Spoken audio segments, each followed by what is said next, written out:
Ciao, oggi parliamo del Kindle Touch.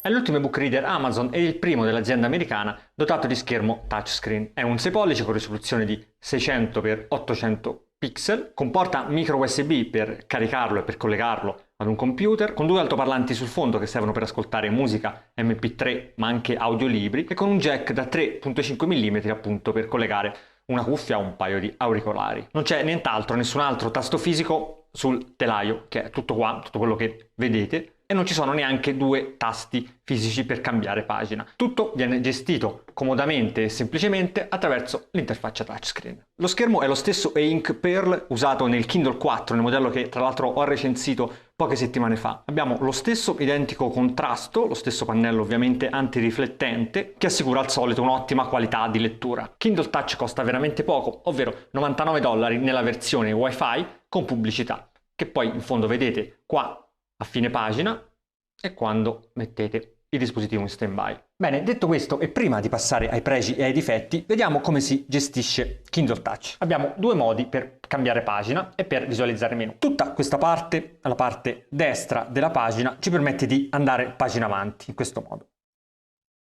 Tutta questa parte sinistra invece ci permette di tornare indietro, così.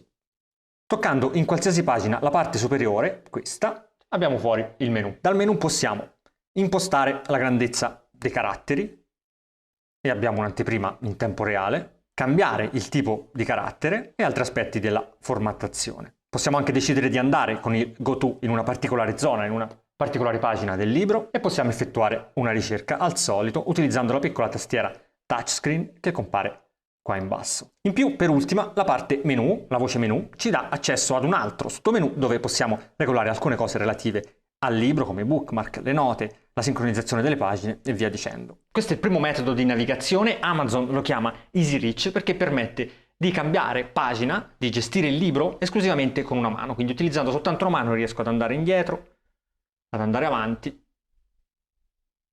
ad attivare il menu, posso fare tutto con una sola mano. Ci sono altri movimenti accettati dallo schermo touchscreen che permettono di passare da un capitolo all'altro in questo modo o in questo modo.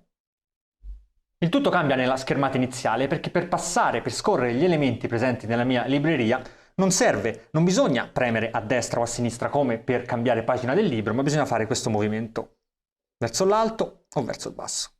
Quando siamo all'interno di un libro possiamo selezionare una parola, leggere la sua definizione o cercarla online su Wikipedia, sottolinearla in questo modo, aggiungere una nota alla parola utilizzando la piccola tastiera touchscreen, oppure, ed ecco la novità, condividere una parola, una nota, un passaggio attraverso i nostri account Twitter e Facebook, lasciando anche un piccolo messaggio qua, sfruttando la piccola tastiera su schermo. Kindle Touch supporta nativamente anche PDF, quindi non è necessaria o strettamente necessaria la conversione da PDF a formato nativo Kindle, che comunque resta possibile semplicemente inviando un allegato alla mail che vi verrà fornita al momento della registrazione. Durante la visualizzazione dei PDF alcune cose cambiano, si usa ugualmente la parte destra dello schermo touchscreen per andare avanti e la parte sinistra per tornare indietro, così come la parte alta per aprire il menu, ma chiaramente non è possibile modificare in tempo reale la grandezza dei caratteri e lo stile dei caratteri, si può semplicemente zoomare utilizzando anche, come avete visto, il pitch to zoom. Una delle novità introdotte proprio da questo Kindle Touch appunto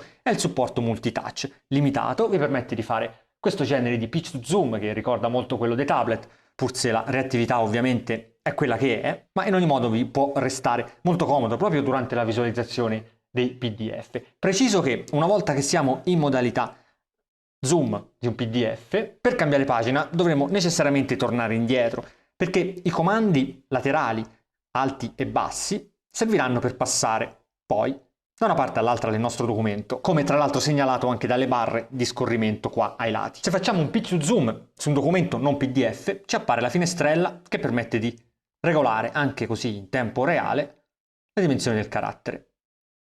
All'interno dei PDF abbiamo comunque modo di sottolineare, aggiungere note o che altro, e si fa nello stesso identico modo che abbiamo visto per i formati nativi. Ok, siamo alle conclusioni finali e alla mia personale lista di pregi e difetti. Tra i primi Tra gli aspetti che mi sono più piaciuti inserisco il design e la qualità dei materiali utilizzata, abbinata anche alla scelta cromatica utilizzata qua per la cornice più chiara e per il retro leggermente con inserti leggermente più scuri. In rete ho letto pareri contrastanti su questo, ma personalmente lo trovo molto sobrio, adatto a tutti. Certo, forse un pochetto troppo retro rispetto agli ultimi ebook reader che preferiscono plastiche comunque più chiare, più giovanili. Qui abbiamo un aspetto molto più pacato, ma secondo me azzeccato per questo tipo di dispositivo. Ancora considero il lettore MP3 una buona aggiunta, perché ascoltare gli MP3 può essere veramente comodo mentre si legge, anche se consiglio ovviamente di collegare un paio di auricolari qua sul fondo per migliorare la qualità audio. Voglio dare anche il giusto peso alla velocità di cambio pagina, che secondo me è molto importante ed è più che buona in questo Kindle Touch, guardate.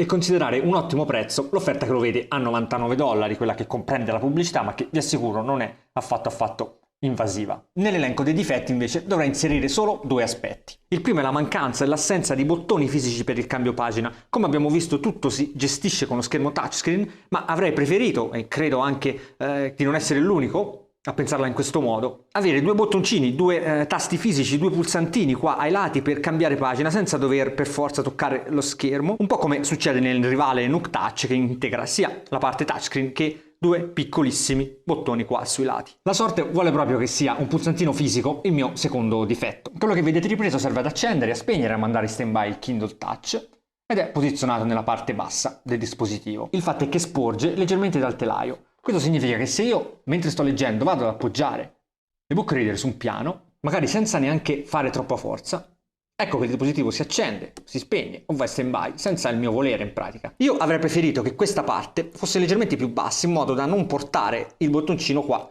allo stesso livello della base del tablet e quindi di poterlo appoggiare su un piano anche mentre si legge, senza correre il rischio di mandare in stand-by o addirittura di spegnere l'ebook reader. Se posso poi lamentarmi ancora un pochetto, avrei preferito anche avere un lettore di schede micro SD e avrei preferito, ma mi rendo conto che è soltanto una questione estetica, avere uno spessore qua della cornice un pochino più basso. Quindi, per chiudere, considero il Kindle Touch il miglior ebook reader Amazon al momento sul mercato. Ritengo anche più che giustificati i $20 di differenza che lo separano dalla versione standard, quella priva di schermo touchscreen, però se devo consigliare ad un amico di acquistare questo modello o il Nook Touch, preferisco il secondo perché lo trovo più semplice da utilizzare e più completo anche dal punto di vista tecnico. Vedi la presenza dei due bottoncini fisici per cambio pagina e la presenza del lettore di schede micro SD. Per altri dettagli, approfondimenti e considerazioni un pochetto più profonde di quelle che ho potuto fare in questo video, vi consiglio di leggere la recensione completa che trovate all'indirizzo che vedete adesso sullo schermo.